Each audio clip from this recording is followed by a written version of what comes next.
जब कभी हम किसी चीज़ को या किसी बात को बार बार दोहराते हैं, किसी से कहते हैं, बार बार कहते हैं, या कोई हमसे कहता है बार बार एक ही चीज़ को, एक ही बात को, तो वो महत्वपूर्ण होता है। इस कारण से उसे दोहराया जाता है। यदि टीचर पढ़ाते समय किसी चीज़ को बार बार दोहराता है, इसका मतलब वो महत्वपूर्ण है, उसे स्टूडेंट, उसे छात्र याद रखे। जैसे माता पिता अपने बच्चों के सामने किसी बात को बार बार दोहरा रहे हैं, किसी चीज़ को करने के लिए मना कर रहे हैं, इसका मतलब वो महत्वपूर्ण होता है। तो उसी प्रकार बाइबल में कई ऐसे सिद्धांत हैं, कई ऐसे विषय हैं जिसे बार बार परमेश्वर हम लोगों तक पहुंचाते हैं। तो उसी में से कई विषयों में से एक विषय को परमेश्वर ने बहुत बार मनुष्यों को बताया, हमको बताया। इसीलिए बताया क्योंकि महत्वपूर्ण है, यानी कि उसकी ओर हमको ध्यान देना और उस विषय के अनुसार हम अपने जीवन में काम करना बहुत ज़रूरी है।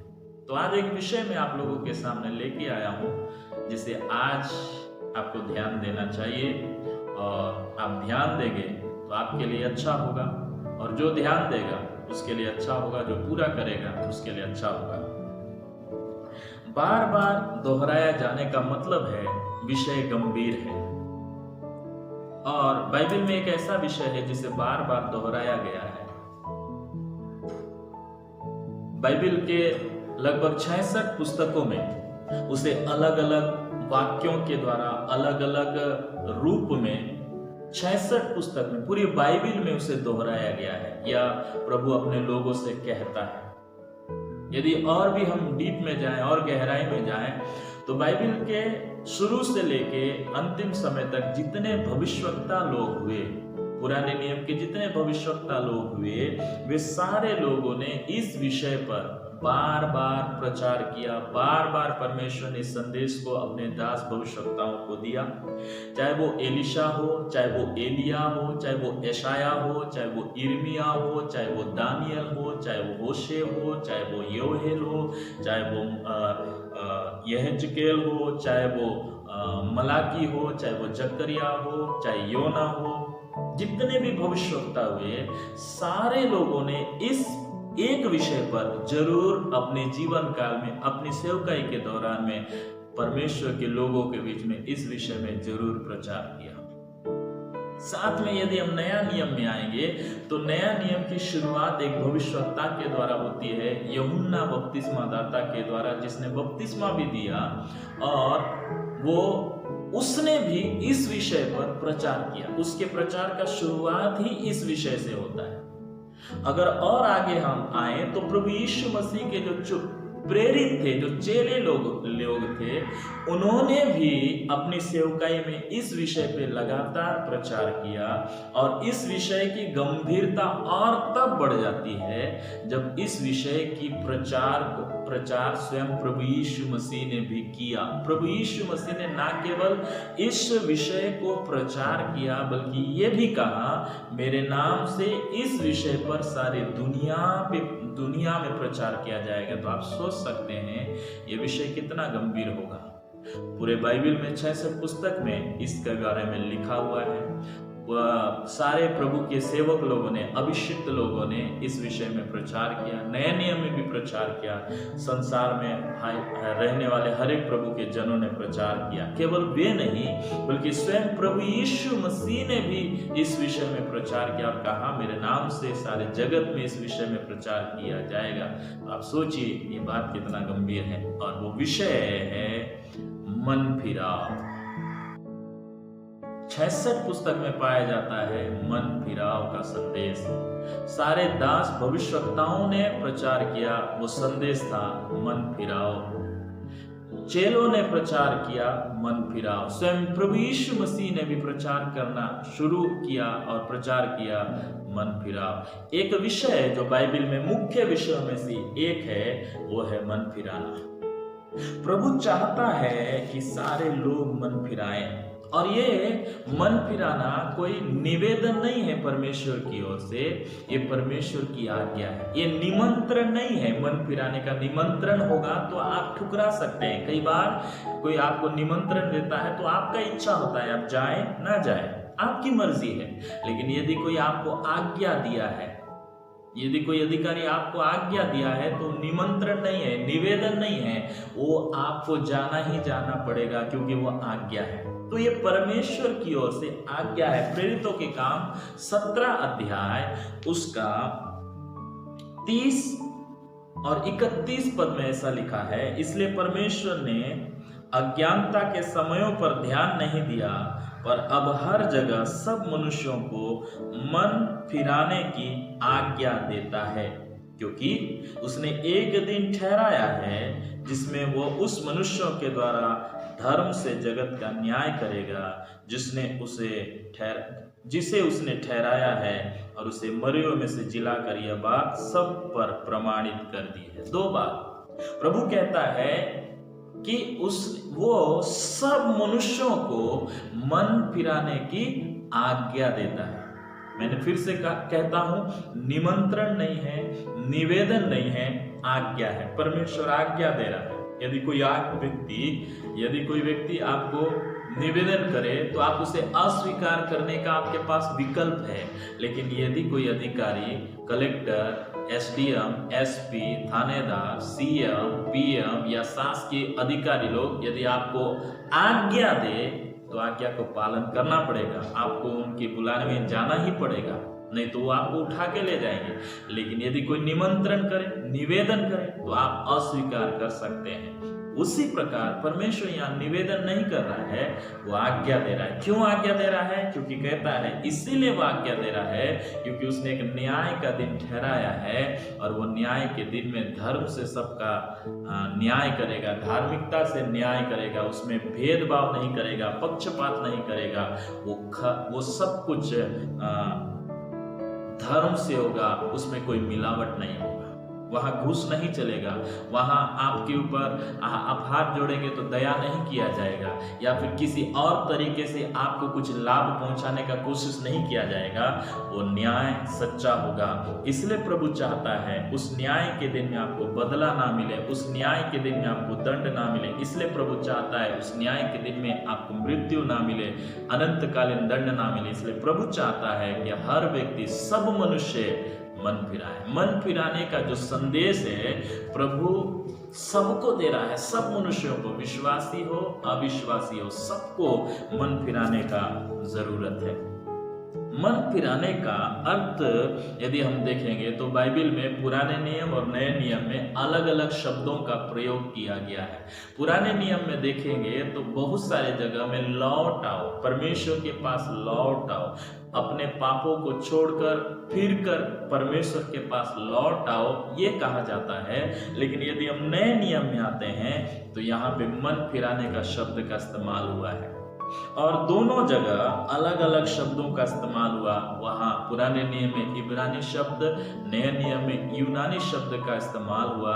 अलग अलग शब्द भले इस्तेमाल हुआ, लेकिन दोनों का अर्थ यही है, लौटना, मन बदलना, दिशा बदलना, परमेश्वर की ओर वापस आना।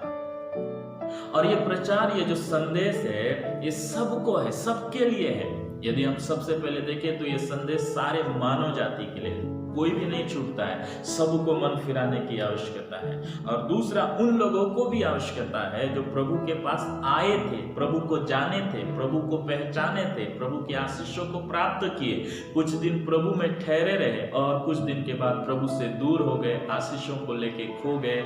आज के समय के जैसे लोग प्रभु में आ तो जाते हैं, जब आशीषें बढ़ती जाती है, काम बढ़ते जाता है, नौकरी बढ़ते जाता है, बिजनेस बढ़ते जाता है, आशीषित होते जाते हैं, तो लोग प्रभु से दूरी बना लेते हैं। प्रभु के लिए उनके पास समय नहीं है, प्रभु के मार्ग में चलने के लिए उनके पास ना चलने के लिए बहुत सारे बहाने होते हैं, ऐसे लोगों को भी प्रभु बुलाता है। यदि पुराने नियम की संदेश को देखें तो परमेश्वर सारे मानव जाति को मन फिराने का संदेश देता है। दूसरा, यहूदियों को संदेश देता है। नए नियम में आए तो परमेश्वर विश्वासियों को भी ये संदेश देता है और सारे मानव जाति को ये संदेश देता है। इसका मतलब कोई भी व्यक्ति इससे बच नहीं सकता, सबको मन फिराने की आवश्यकता है, चाहे वो यहूदी हो, चाहे यूनानी हो, चाहे विश्वासी हो, चाहे अविश्वासी हो। दोनों का थोड़ा सा अलग अर्थ है। यदि कोई व्यक्ति अविश्वासी है तो परमेश्वर की ओर मन फिरा के प्रभु के पास आता है और पूरी रीति से परमेश्वर की इच्छा अनुसार चलने का निर्णय लेता है। लेकिन मन फिराने के बाद जो वह विश्वासी बन जाता है, प्रतिदिन भी वो मन फिराव के अनुभव में चलना चाहिए। क्यों? क्योंकि वो प्रतिदिन अपने पापों पे वो जय जब पाता है तब वो मन फिराव के साथ आगे बढ़ते जाता है। यदि आज मुझे पता चले तो आज मुझे मन फिरा के अपने आप को परमेश्वर के हाथों में समर्पित करना है, ये भी मन फिराव का अनुभव है। पूर्ण जब पहली बार जब हम मन फिराते हैं तो उस दिन उद्धार का अनुभव को प्राप्त करते हैं, लेकिन प्रतिदिन के दिनचर्या में जब हम मन फिराते हैं अपने आप को पाप से अलग करते जाते हैं। दोनों मन फिराव का जरूरत है। जब हम परमेश्वर के पास लौट के आते हैं तो बाइबल में बहुत सारे जगहों में इसे हम एक साथ पाते हैं। कभी परमेश्वर के वचन में मन फिराव और विश्वास को साथ में रखता है, कभी परमेश्वर के वचन में मन फिराव, विश्वास, पश्चाताप को साथ में रखता है, कभी पापों को मानने के विषय को साथ में रखता है। इसका क्रम इस प्रकार होता है, परमेश्वर के पास जब हम लौटते हैं तो सिर्फ लौट के नहीं आते हैं, कई बातें उसमें होती है। सबसे पहली बात, हम अपने पापों को जानते हैं। पापों का जब एहसास होता है, जब हम पापों का एहसास करते हैं, ये सब कहानी उड़व पुत्र से भी हम सीख सकते हैं।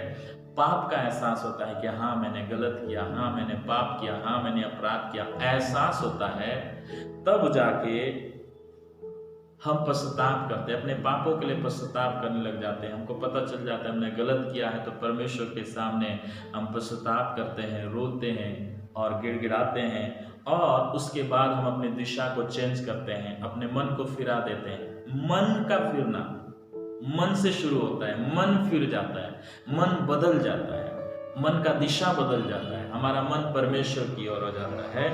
उसके बाद हम मसीह पर विश्वास करते हैं और परमेश्वर के पास लौट आते हैं।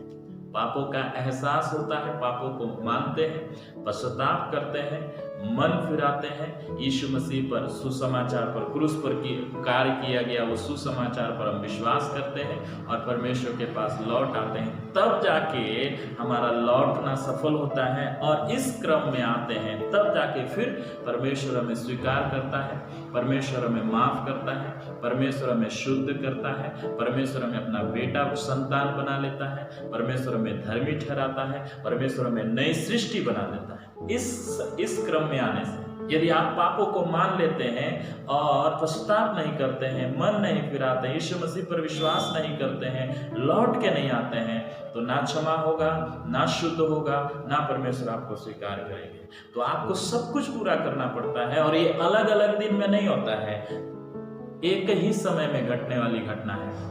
तो कई लोग पापों को मान लेते हैं, पापों को पश्चाताप भी कर लेते हैं, लेकिन मन फिराते नहीं हैं, उसी पाप में लगे रहते हैं। ये हमारे जीवन में निरंतर होने वाली बातें हैं, हमें परमेश्वर के पास लौट के आना है।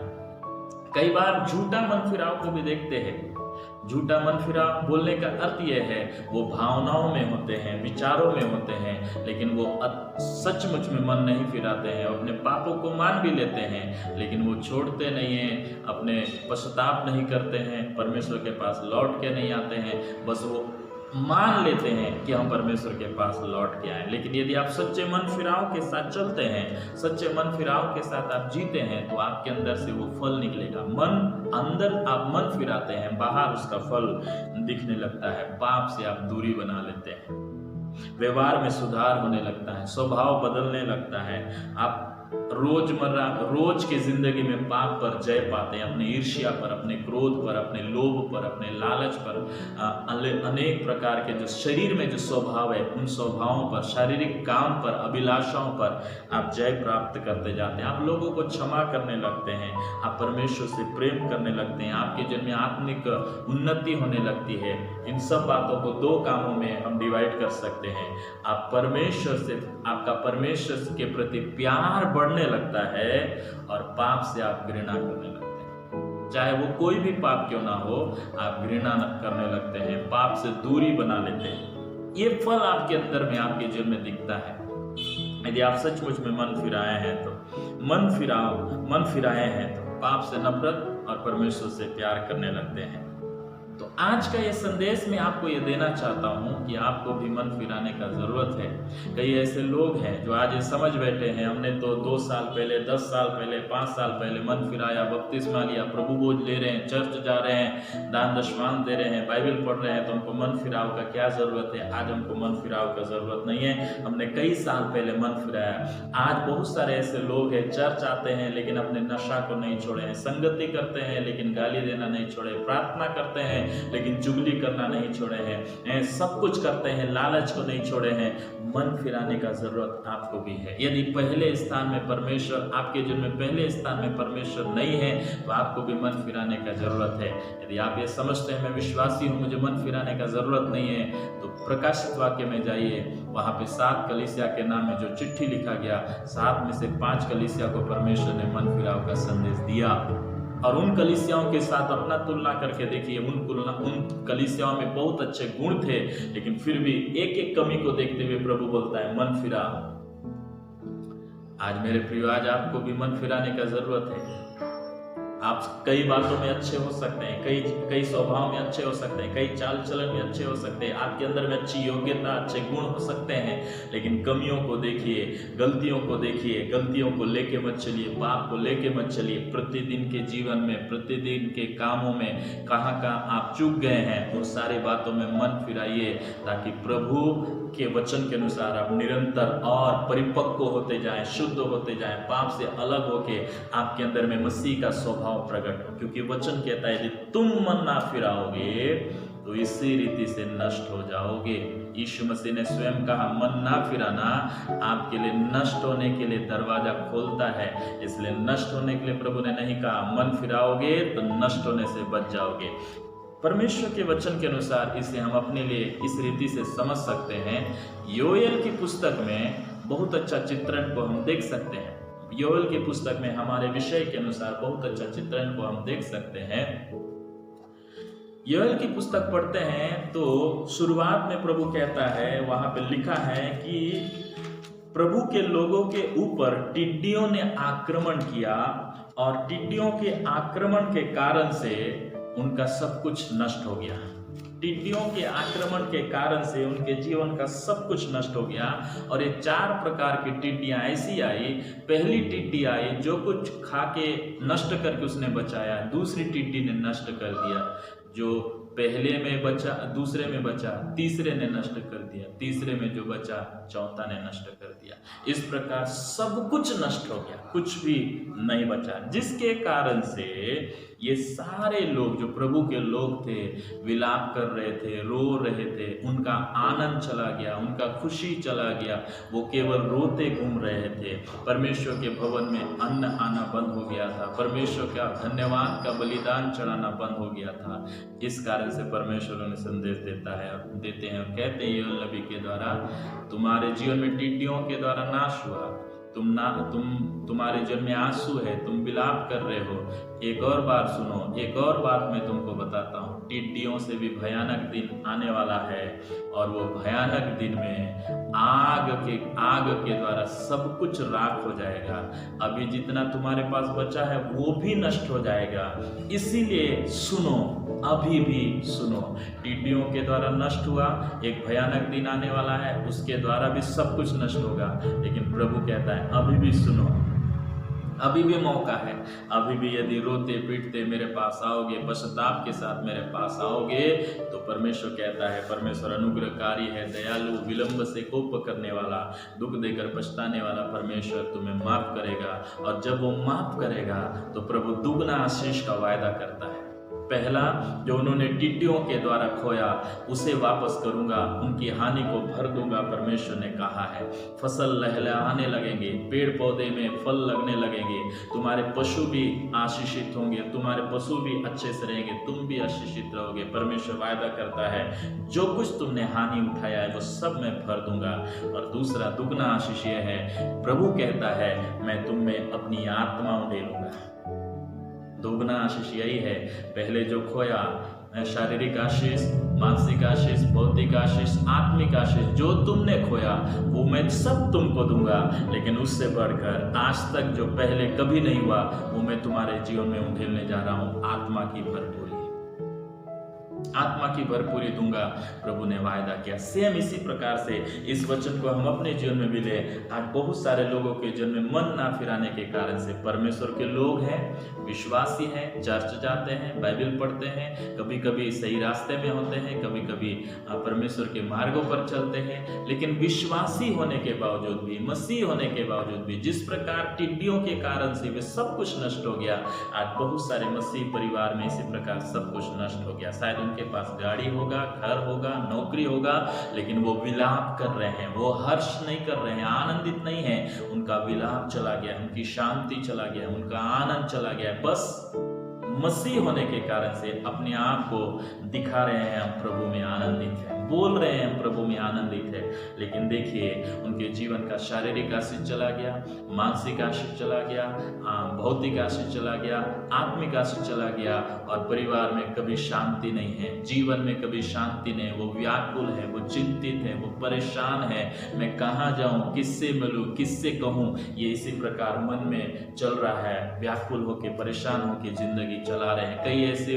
विश्वासी भाई बहन हैं जो घर छोड़ने के लिए मजबूर हो रहे हैं। कई ऐसे विश्वासी भाई बहन हैं जो डिप्रेशन का शिकार हो चुके हैं। कई ऐसे विश्वासी भाई बहन वो अपना विश्वास को खोते जा रहे हैं। कई ऐसे विश्वासी भाई बहन हैं जो प्रभु से दूर होते जा रहे हैं। क्यों? क्योंकि अपने शारीरिक अवस्था, अपनी मानसिक अवस्था, अपनी भौतिक अवस्था, अपनी आत्मिक अवस्था को देख रहे हैं कि हम डाउन हो गए हैं, अब प्रभु के पास कोई आनंद नहीं है। मेरे प्रियो, कई ऐसे भी लोग हैं जो अपने अवस्था को, अपनी स्थिति को बदलने का कोशिश कर रहे हैं, अपने नौकरी को ठीक करने का कोशिश कर रहे हैं, अपने शरीर को ठीक करने का कोशिश कर रहे हैं, अपनी मानसिक स्थिति को ठीक करने का कोशिश कर रहे हैं, शांति प्राप्त करने का कोशिश कर रहे हैं, नौकरी को ठीक करें, बिजनेस का ठीक करें, घर को ठीक करें, रिश्तों को ठीक करने का कोशिश कर रहे हैं। लेकिन प्रभु के लोगों में आपसे कहना चाहता हूँ, आज आपको मन फिराने का जरूरत है। अपने हालातों को बदलने मत जाइए, अपने आप को बदलना शुरू कीजिए। प्रभु के इस वचन में क्या सिखाता है?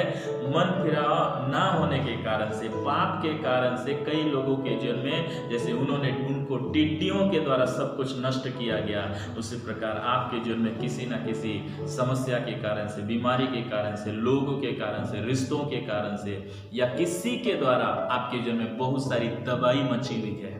अब आप आनंदित नहीं हो पा रहे हैं, आप खुश नहीं हो पा रहे हैं, आप खुशी से आराधना नहीं कर पा रहे, खुशी से प्रार्थना नहीं कर पा रहे, अपनी अच्छी गवाही को नहीं दे पा रहे। क्यों? क्योंकि आपने परमेश्वर के पास आके, आशीषों को पाके, एक प्रभु का जन होके, पाप से दूरी बनाने के बजाय धीरे धीरे पाप से दोस्ती कर लिया। मन फिराने के बजाय, मन परमेश्वर की ओर लगाने के बजाय संसार की ओर लगा लिया, संसार की वस्तुओं की ओर लगा लिया। परमेश्वर का स्थान आपने संसार को दे दिया, संसार की चीजों को दे दिया। इस कारण से वो संसार ने आपको जकड़ लिया, और आप जिस प्रकार योएल नबी की पुस्तक में टिड्डियों के द्वारा उनका नष्ट हुआ, आपके जीवन में भी सब शांति चलेगी। विलाप आपके जीवन में आया। क्या आज आप सोच रहे हैं कि आपके जीवन में भी ऐसे ही है? नौकरी तो कर रहा हूँ लेकिन शांति नहीं है, बिजनेस तो कर रहा हूँ, शांति नहीं है, चर्च तो जा रहा हूँ, शांति नहीं है, प्रार्थना तो कर रहा हूँ, शांति नहीं। क्यों नहीं है? सब करने के बावजूद भी यदि पाप रहेगा तो कहाँ से शांति होगा? मेरे प्रियो, आज आपको ध्यान देने का जरूरत है। अपने हालात को सुधारने मत जाइए, अपनी परिस्थिति को सुधारने मत जाइए। प्रभु कहता है, मन फिरा के मेरे पास आओ, मैं सब कुछ सुधार दूंगा। Praise the Lord. यदि आप मन फिरा के प्रभु के पास आएंगे, प्रभु के पास आएंगे, मन फिरा के पश्चाताप के साथ परमेश्वर के पास वापस आएंगे, तो परमेश्वर कहता है मैं तुम्हारी हानि को भरूंगा और दुगना आशीष का वायदा प्रभु ने किया है, वो आत्मा से परिपूर्ण करेगा, पवित्र आत्मा से आपको परिपूर्ण करेगा। उड़ाऊ पुत्र अपने पिता के पास लौट के आया। क्या आप लौट के आएंगे? उड़ाऊ पुत्र का गलती क्या था? पिता से उसने संपत्ति मांगा, सबको समेटा और दूर देश में चला गया, कुकर में उड़ा दिया। पिता के पास उसके लिए समय नहीं है, पिता के पास वापस लौटने का मन नहीं है, क्योंकि उसके पास सब कुछ है। आप में से कई ऐसे लोग हैं जो पिता से संपत्ति पाए, पिता से आशीष पाए, पिता की जीवन की शांति को पाया, समृद्धि को पाया, और वो समृद्धि का इस्तेमाल दुनिया में कर रहे हैं, कुकर में उड़ा रहे हैं। तो बहुत सारे लोग कंगाल हो चुके हैं, बहुत सारे लोग अपनी शांति को खो चुके हैं। उड़ाऊ पुत्र अपने पिता के पास लौट के आया। ऐसे ही लौट के नहीं आया, धन संपत्ति के लिए लौट के नहीं आया, और बोला मैंने अपने और अपने पिता के विरोध में और स्वर्ग के विरोध में पाप किया, इसलिए मैं अपने पिता के पास लौट जाऊंगा। मैं बेटा बन के रहना नहीं चाहता, क्योंकि मैं बेटा बनने के लायक नहीं हूं, मैं दास बन के रहूंगा। वो इस विचार के साथ वापस आया, लेकिन उसके पिता ने उसके दास के रूप में उसे स्वीकार नहीं किया, उसे पुत्र के रूप में स्वीकार किया। मेरे प्रियो, आज बहुत सारे लोगों को लोग मन फिराना नहीं चाहते। इसलिए मन फिराना नहीं चाहते हैं क्योंकि वो पाप से समझौता कर लिए हैं। इसलिए मन फिराना नहीं चाहते हैं क्योंकि वो उनको पाप नहीं लग रहा है, गलतियां उनको गलतियां नहीं लग रही हैं। परमेश्वर को आखिरी स्थान देके संसार को पहला स्थान देना उनको कुछ गलत नहीं लग रहा है, उनको नॉर्मल हो गया है।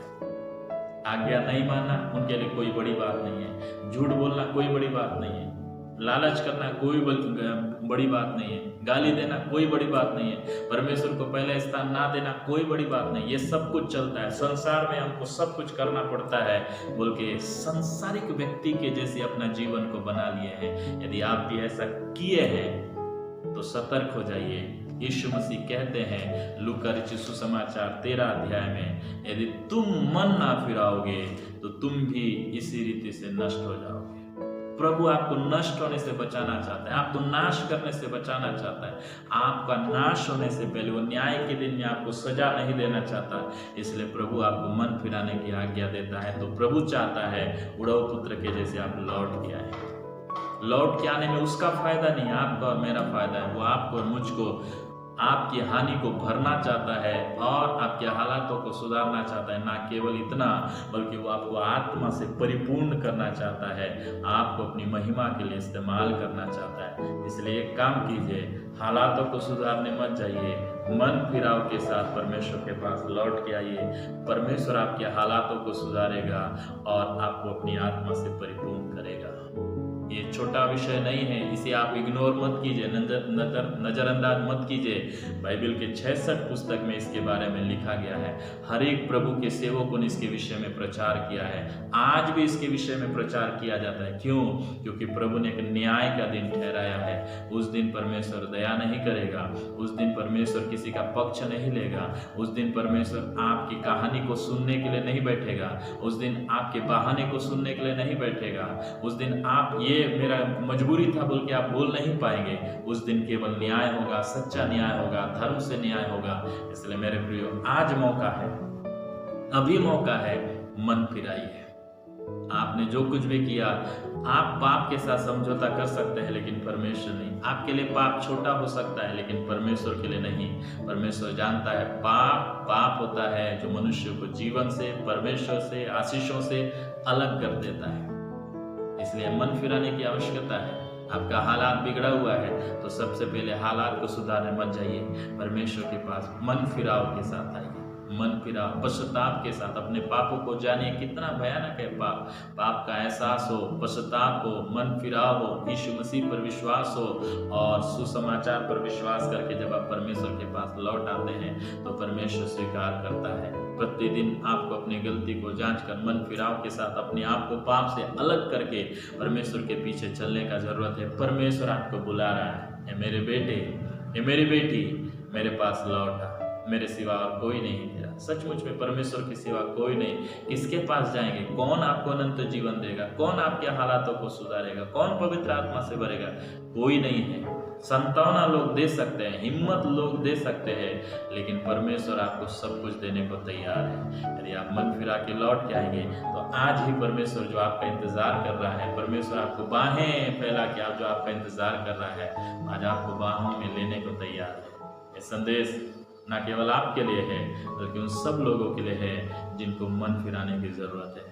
यदि आज इस संदेश के द्वारा आप आशीष पाए हैं, परमेश्वर के पास लौट के आने का निर्णय लिए हैं, तो मेरे प्रियो, इस संदेश को सुनने के बाद आप नीचे लिखिए, मैं लौट के आ गया। कमेंट में लिखिए, मैं पिता के पास लौट के आया हूँ, पिता ने मुझे स्वीकार कर लिया है। ये आप परमेश्वर के वचन पर विश्वास करके कमेंट में लिखिए और इस वचन को और दूसरों तक शेयर कीजिए, ताकि सारे लोग मन फिरा के प्रभु के पास लौट के आए, ताकि उनका बचाव हो, वो नाश होने से बचे और अनंत जीवन के भागी हो सके। परमेश्वर आप सबों को आशीष दे। सबों को जय मसीह।